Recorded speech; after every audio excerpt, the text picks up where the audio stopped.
Bueno, pues vamos a otros temas también importantes. Fíjense lo que pasó, ahorita regresamos a lo del tsunami, pero fíjense lo que pasó con pues unas personas, unos desertores del régimen de Norcorea que atravesaron el Mar Amarillo en un barco pesquero. Es una de esas travesías que básicamente nunca utilizan la gente que quiere escaparse de ese lugar. ¿Por qué? Pues porque Corea del Norte tiene súper mega vigilada esa zona, o sea, hicieron algo súper arriesgado. El Ministerio de Unificación de Corea del Sur informó el día de hoy que se dio un hecho inusual que hace años no se registraba. Bueno, la noche del 6 de mayo, las autoridades militares que patrullaban la frontera marítima con su vecino Corea del Norte pues vieron a un pequeño barco pesquero que se acercaba a la línea limítrofe del norte, ubicada en el Mar Amarillo. Se trataba de una embarcación rústica con ciudadanos norcoreanos que llevaban navegando desde aquellas costas y que fueron interceptados por las autoridades de Seúl para después, pues ya rescatarlos, ¿no? Entonces, dice, esto sería el primer caso de abandono de la nación de un grupo familiar registrado de manera oficial desde el 2017. Son Dos familias. dos familias, sí, dos familias. O sea, desde el 2017 que no se... Y entre ellos habían niños. Está impresionante. El otro día me topé parte de una entrevista de esta chica, la que es de Corea del Norte, sí, que decía que cuando alguien escapaba, pues castigaban a toda la familia que estaba que se quedaba, pero de una manera exagerada. Por ejemplo, ella decía el caso de una persona que había escapado y se había vuelto, digamos, un vocero en Corea del Sur y había hecho críticas al gobierno de Corea del Norte y castigaron a 30,000 personas porque eran parientes, según esto de él. O sea, porque compartían de alguna manera línea con él y muchas personas ni siquiera lo conocían ni estaban conscientes de que eran parientes de él y los castigaron igual.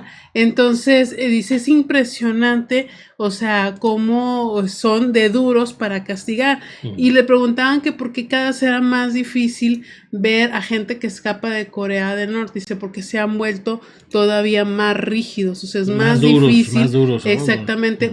Antes escapaba muchísimo por la frontera de China, pero China también ha puesto, ¿cómo se llama? Para identificar rostros, para el ojo, entonces es muy difícil escapar ahora, ya el mercado para escapar ya no es tan fácil y ha subido muchísimo el precio y dice, pues, si básicamente no podemos comer, ¿cómo vamos a poder escapar pagando esos precios, ¿no? Claro, no, pues qué fuerte, pues bueno, de hecho ya tenemos un rato de no comentar pues ninguno de estos escapes, simplemente porque ya no hay. Sí. O sea, es muy difícil, muy arriesgado para ellos. Pues bueno, ahí está el tema. Vamos a otro asunto importante. Seguimos con la novela de TikTok en Estados Unidos, donde Montana fue el primer estado de Estados Unidos en cancelar esa red social. No se puede utilizar, te pueden multar. Si tú lo traes en tu celular, te pueden multar. Si tú lo utilizas en tu computadora, también. Si las compañías que venden aplicaciones así en Android o en iOS o lo que sea, tienen la aplicación para que se activen en Montana, también multa.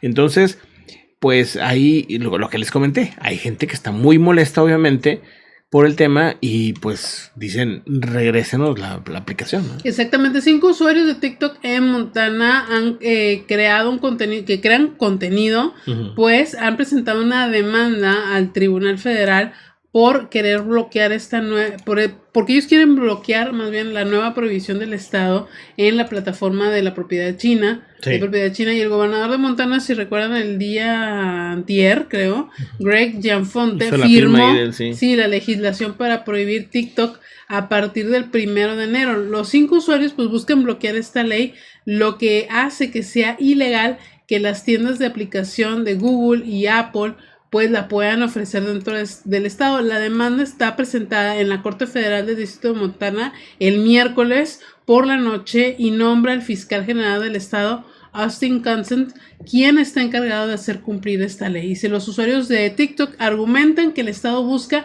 ejercer poder sobre la seguridad nacional que Montana no tiene y prohibir el discurso que Montana no puede suprimir. Dice, Montana no puede prohibir a sus residentes que vean o publiquen en TikTok, dice, y de la misma manera que tampoco se puede prohibir a Wall Street Journal debido a quién es el propietario o las ideas que se publican.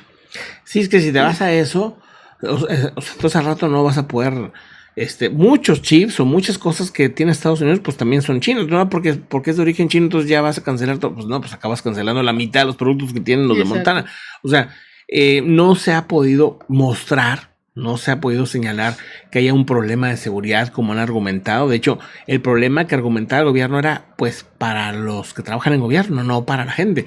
Aún así, nunca se demostró como, miren, es que pues nos están espiando de esta manera y se están robando esta información. O sea, no se ha logrado. O sea, yo creo que si China o cualquier país te quiere espiar, lo va a hacer de otras maneras. Hay mil maneras, como que a través de una aplicación, no sé, no siento que sea por ahí, pero pues si es así, que lo demuestren, que eso es lo que todo el mundo ha estado esperando desde hace ya como 2 años que traen esto. Ahora, ¿quiénes son estas 5 personas que, bueno, podría ampliarse, ¿verdad? Porque si se hace una demanda colectiva, pues nomás es cuestión de que se vayan uniendo. Los 5 demandantes, todos obviamente de Montana, es una diseñadora de trajes de moda, de baños sostenibles, que usa TikTok para promocionar su empresa y para hacer clientes. Eso es algo súper común ahora. Un ex sargento del Cuerpo de Marines de Estados Unidos que usa TikTok para conectarse con otros veteranos. Una ranchera que usa TikTok para compartir sus aventuras, estos de al aire libre, de cosas así, ¿no? Sí, una estudiante que estudia fisiología humana aplicada y comparte el contenido sobre pues lo que él va investigando, y un hombre que comparte, bueno, videos de humor, de comedia, ¿no? Y que también lo utiliza para generar ingresos. Pues bueno, pues ahí está el tema.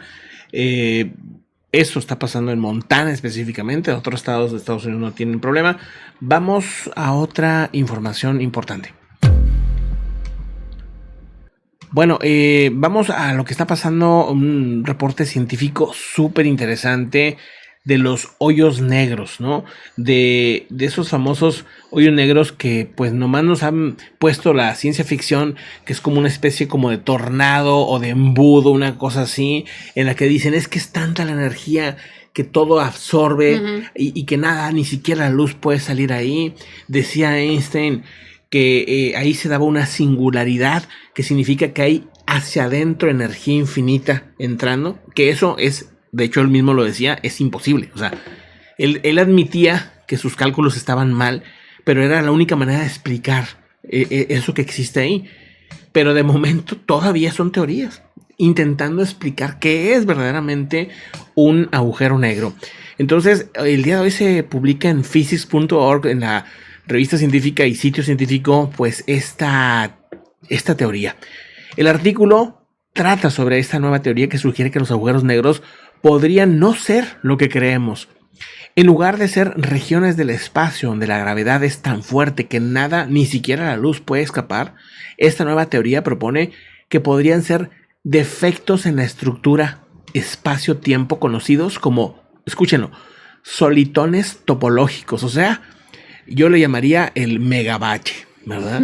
O sea, baches en el espacio, errores en el espacio, defectos en la estructura espacio-tiempo. Pero me encantó el nombre, solitones topológicos.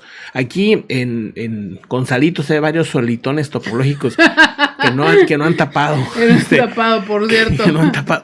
Pero según la teoría de la relatividad general de Einstein, decía: los agujeros negros se forman cuando las estrellas gigantes colapsan y sus centros se convierten en esas singularidades que ellos llaman, que dice son puntos de densidad infinita. O sea, la gravedad en bruto, así absoluta, ¿no? Tanto que que hasta absorbe la luz, ¿verdad? Dice nada más que esa teoría no podía tener una explicación. Estaba incompleta. Y de hecho todavía lo está, pero esta es una teoría que intenta explicarlo. Si esta teoría funciona, entonces sería una prueba más para la teoría de las cuerdas, ¿sí? Para explicar, sería como una evidencia más que se le suma a la teoría de las cuerdas. Dice: la teoría de las cuerdas es una de las candidatas para mejorar nuestra comprensión de la gravedad. Sugiere que todas las partículas del universo son pequeños bucles de cuerdas microscópicas que vibran. Dice: Para explicar la variedad de partículas y fuerzas que observamos, estas cuerdas tendrían que vibrar en más dimensiones de las que normalmente experimentamos. O sea, que estaría como en distintas dimensiones al mismo tiempo. Y dice, utilizamos esta idea, según los investigadores propusieron una nueva clase de objeto, el solitón topológico, que les digo. Esta entidad sería un defecto en la estructura misma del espacio-tiempo, algo así como una especie de grieta en el hielo, dice. Estos solitones pueden doblar el espacio y el tiempo a su alrededor. Viajes en el tiempo. No sé, digo, pensando así en ciencia ficción, ¿no? Pero dice, al igual que un agujero negro, y el observador distante se vería exactamente como un agujero negro. Sin embargo, a diferencia de los agujeros negros, como se explicaban antes, los solitones topológicos no tienen un horizonte de eventos. La región alrededor de un agujero negro, de la cual nada puede escapar, así no sería. Aquí hemos comentado punto de parte de esto, hemos comentado que los científicos han encontrado que cosas, objetos o algo salen de los agujeros negros. ¿No? ¿Te acuerdas? Sí, sí. Entonces, sí y decían, ¿cómo es posible si todo está absorbiendo? ¿Cómo es posible que algo tenga tanta energía que salga dentro del agujero negro? O sea, ¿cómo es posible? Esto también lo podría explicar. Dice, los solitones topológicos son aún hipotéticos y están basados en nuestra comprensión de la teoría de las cuerdas, que aún no ha demostrado ser una actualización viable de nuestra comprensión de la física, pero es pues una teoría que está avanzando, que parece que tiene algo. Insisto, pues son teorías, ¿no? Todavía esto, pues creo que está lejano, pero qué interesante, ¿no? A las conclusiones que de repente llegan los científicos, ¿no? Pero bueno, ¿algo más de ese tema? No, nada más. Vamos a otros asuntos.